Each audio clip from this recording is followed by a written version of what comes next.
compared to last week?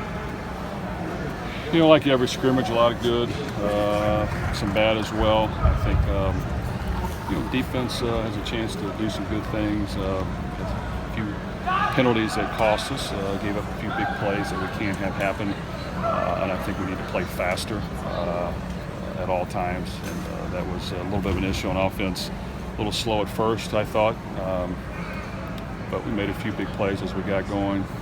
But once again, we've got to play much faster as well. Too many sacks, some things like that we need to get cleaned up. But it's going to, we've just got to continue to work and find ways to get better and find ways to get it to our playmakers and find ways to eliminate big plays and get pressure on the quarterback. So it comes down to the same things, and we've got to understand that everybody's got to play full speed in order to get it done. Did the offense show signs of progress based on last week's scrimmage? Were you more pleased with what they did overall, especially the offensive line today? Well, I think I'll have to see the film. There were some times I thought we did a decent job, without looking at everything up front. It's hard for me to tell, but we got to get better there, and we've got to help them with how we scheme and do things. And right now, we're not trying to really concentrate on that. We want them to learn to be able to block one-on-one, learn to be able to maintain the pocket without providing a whole bunch of help. But yes, we're going to have to do some things to make sure we're smart, and then we've got to find ways to make big plays along the way and run the football consistently. Have you locked into the 5 you're probably going to go with on the offensive line yet, or is that still a process? I wouldn't say we've locked into it, but we've had a consistent 5 maybe the last week that we've started with, and it's looking like that will be the first 5, but others are going to play, and we want them to play. We want them to be ready to play. We want them, when they go in, to prove that we're wrong and that they should be in there. And that's really what needs to happen at the O-line position and really other positions. When they get in there, they need to prove that we're wrong, and they need to earn their playing time. Stickford back? He's back, not 100%, but he's back working through it, and hopefully throughout this next week we'll get fully healthy. Miller? He is just kind of getting back. I think we'll get him back sometime during this week. So would those two be part of your potentially? Well, I don't think they're going to be in the first 5. We'll see where they're at. But as far as rotation, getting in there on we'll first see where game. they're at. I think Eric was having a good camp before he got hurt. Mark, we'll see where he's at, and he's got to compete to get in there. But they'll be in the mix. Where are you at running back right now? Does anybody kind of emerge there? Or? Well, we've got to get everyone ready to play. Probably Tario got hurt today. We'll see the extent of it. He may be out a while.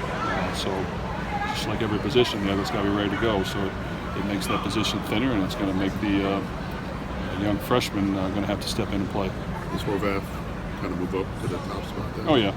I mean, really, Xander and Tario are our 2 main backs. And now Xander's going to carry the load.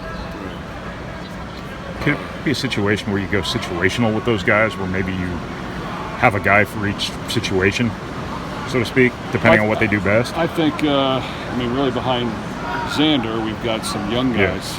So, they're spinning right now, and you can't ask them to do too much. Xander's going to have to carry the load. We may have to, use Anthem in the backfield, use Rondell in the backfield some, and do a couple creative things to give him a spell. Because that has become a thinner position now, depending on the extent of the injury. David Bell get back involved in team drills this week, and did he participate in the scrimmage today? I think David did. He's gaining some confidence. We got to continue to just get him in better condition, football condition, so that he can feel confident he can handle a full workload and go full speed and burst in and out and play physical. And that still will take a little time just because he hasn't practiced a whole lot, but he definitely has a ton of talent, and we've got to get him ready to play. Are you still earmarking him as a guy that could play in that opener? Oh, I think he'll play for sure. It's just a matter of before camp, I anticipated him being the starter. Now we'll see where he's at and how he's feeling. But yes, he will play, and just like all of them, he's ready to go and earns more playing time. Heck yeah, we're going to give it to him. But I do think Milton Wright has gotten better and done some things this camp, and even TJ Sheffield, who was out today and will be back Monday, has had a good camp as well. Rashawn Rice? Rashawn's still injured and trying to get him back as fast as we can, but that's a little ways off. You mentioned the offense making some big plays. Anybody stand out in that regard?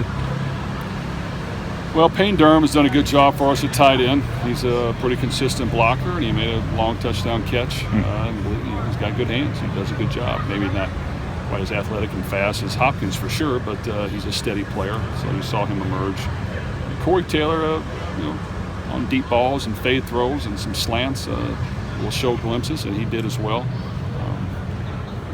As far as big plays, those were the two I remember.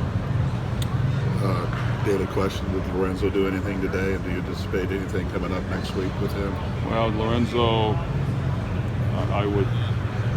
my guess would be game 2 at the earliest. Okay.